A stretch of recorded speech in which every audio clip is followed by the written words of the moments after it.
प्रणाम दोस्तों। देश का सबसे स्वच्छ शहर इंदौर लगता है अपनी स्वच्छता की स्टैग से परेशान हो चुका है। उसके ऊपर ये नंबर 1 का ताज जो है एक कांटे की बोझ की तरह लग रहा है। आए दिन ऐसी घटनाएं हो रही, वो भी इंदौर जैसे सबसे साफ शहर में भारत के, जो हमें सोचने पर एकदम से मजबूर कर दे रही है। अभी हाल ही कुछ दिनों में लोग कंटामिनेटेड वाटर पीने से हॉस्पिटलाइज हुए थे और अभी रिकवर भी नहीं हुए कि फिर से 23 और 24 जनवरी को, जी हाँ 23 और 24 जनवरी को लगभग 22 से ज़्यादा लोग फिर से हॉस्पिटलाइज हुए। और कारण क्या था? वहीं कंटामिनेटेड यानी दूषित पानी पीने से।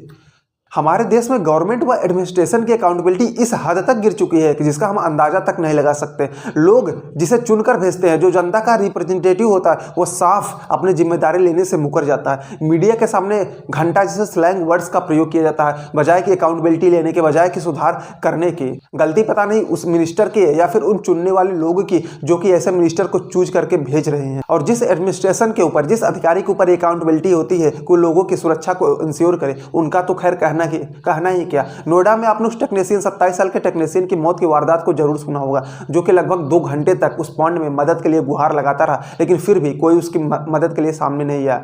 सुनने में आया है कि वहां पर पुलिस, एनडीआरएफ व एसडीआरएफ की टीम भी प्रेजेंट थी, लेकिन उन्होंने यह हवाला दिया कि पानी का ठंडा है, हम मदद नहीं कर सकते, और परिणाम स्वरूप उसकी मौत हो गई। और जब अधिकारियों से जवाब मांगा जाता है तो वो डम्ब व साइलेंट हो जाते हैं। वहीं फिर उनका टाल मटोल करने का अंदाज।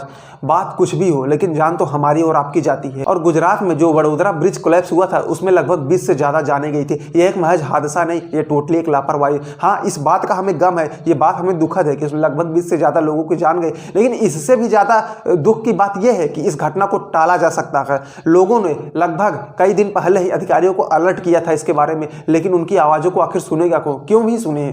आखिर उनको जो चलना तो है नहीं इस ब्रिज से, जाहिर सी बात है चलना तो है लोगों की, तो वो क्यों ही सुने? भाई जान जाती है तो जाए, क्या फर्क पड़ता है? लोगों की जान जा रही है, घंटा नहीं फर्क पड़ता। वो फिर ऐसे यूज करेंगे ऐसे वर्ड को, और जबकि इस घटना को टाला जा सकता था, लेकिन उन्होंने टाला नहीं, इस घटना को होने दिया। जब हो गया तो फिर वही कमिटी खेलते हैं। कमिटी बैठा दी गई, आएगी जांच, ये फलाना हुआ, ये स्ट्रक्चर फॉल्ट हुआ था, ओवरलोड हुआ था, लगभग पुराना स्ट्रक्चर था, तो such kind of things will come. और हमारा तो क्या, वो परिवार नष्ट हो गए, वो लोग चले गए, क्या उन्हें भरपाई कर सकता है एडमिनिस्ट्रेशन? नहीं, जाहिर सी बात है वो नहीं कर सकते।